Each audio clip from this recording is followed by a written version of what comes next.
மக்கள் அனைவருக்கும் வணக்கம். இந்த பதிவு எதுக்குன்னு பார்த்தீங்க அப்படின்னாக்கா, ஜாதகம் பார்க்க போகும்போது நம்ம என்னென்ன தெரிஞ்சுக்கணும், என்னென்ன தெரிஞ்சுக்க கூடாது இப்படின்றது தான் இந்த பதிவு. ஃபஸ்ட்டு நீங்கள் ஜாதகம் பார்க்க போகும்போது தோஷம் இருக்குதா, செவ்வாய் இருக்குதா, ராகுகேது இருக்குதா, இதையெல்லாம் விட்டுட்டு 7.5 சனி நடக்குதா, அஷ்டம சனி நடக்குதா, இது எல்லாத்துக்கும் நடக்க தான் செய்யும்.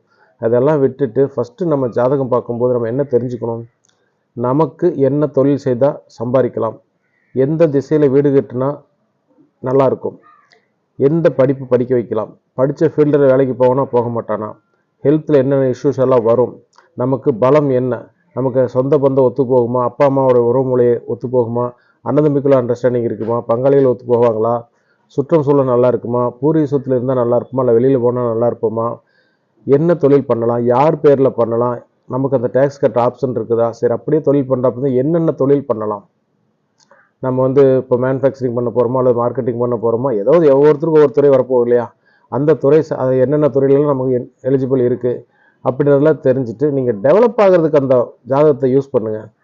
நீங்கள் வளர்கிறதுக்கு வழி என்ன அப்படின்றது அந்த ஜாதகத்தில் இருக்கும். ஒவ்வொரு மனுஷனும் நம்ம சொல்லுவோம் இல்லையா, கர்மாவில் என்ன விதித்து இருக்கிறதோ அதுதான் நடக்க போகுது அப்படின்னு. ஓகேங்களா, அந்த கர்மாவை மாற்றுறதுக்கு நமக்கு சக்தி கிடையாது. கர்மாவை எல்லாரும் அனுபவிச்சு தான் ஆகணும். ஸோ நமக்கு இதுதான் பிராப்தம் அப்படின்றது ஒரு கர்மா தானே. அதை என்னன்னு தெரிஞ்சுக்கிட்டு அதுக்கு தகுந்த மாதிரி நம்ம அப்டேட் ஆகிட்டோம்னாவே நம்ம லைஃப் நல்லா தானே இருக்கும். ஸோ நெகட்டிவ் தேடுவதை விட பாசிட்டிவ் தேடிட்டே போயிடலாம். நெகட்டிவ் நீங்கள் பாசிட்டிவ் தேடும் போதே நெகட்டிவ் உள்ளே வந்துடும். நமக்கு இதுதான் ஒத்து போகாது, இது எனக்கு ஒத்து போகும் அப்படின்னா மற்றது ஒத்து போகாதுன்றது கன்ஃபார்ம் தானே. உதாரணமாக இப்போ எனக்கு மனைவி இப்படி தான் இருப்பாங்க அப்படின்னா, ஸோ ரைட் இது அப்போ இது நம்ம இதுக்கு மேலே எதிர்பார்க்குறது வேஸ்ட் அப்படின்னு நமக்கு அதுலேயே புரிஞ்சது இல்லையா. ஸோ என்னை பொறுத்த வரைக்கும் ஜாதகம் பார்க்கும் அனைவருக்கும் ஒரு தாழ்மையான வேண்டுகோள் என்னவென்றால், ஆக்கப்பூர்வமாக பாருங்கள், டெவலப் ஆகிறதுக்கு வழியை தேடுங்க. ஜோதிடத்தில் அனைத்து கேள்விகளுக்கும் விடை உண்டு. நன்றி, வணக்கம், வாழ்வாழ்முடன்.